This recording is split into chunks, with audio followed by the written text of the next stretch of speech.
Esta tarde estoy sola y no me importa que a mi memoria acudan otras tardes en que la soledad me estremecía y casi por azar, pues yo no suelo comprar ese periódico, me encuentro con la foto de un cuadro, habitación de hotel, donde estoy escribiendo, igual que ahora, al borde de una cama, habitación de hotel,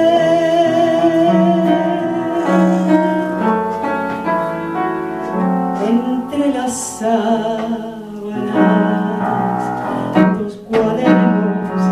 y al fondo las maletas, sin abrir todavía o preparadas para un largo viaje, y se obstinan mis ojos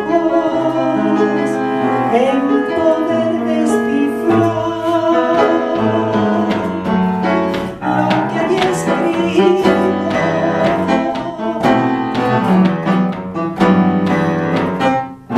Tal vez un sueño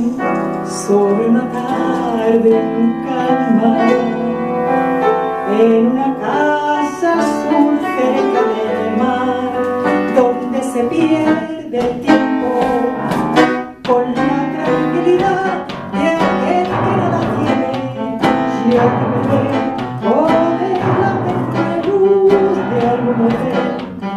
en una habitación desconocida, donde pueda que exista sin saberlo.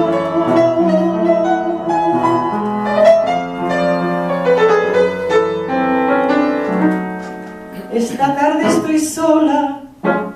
y no me importa que a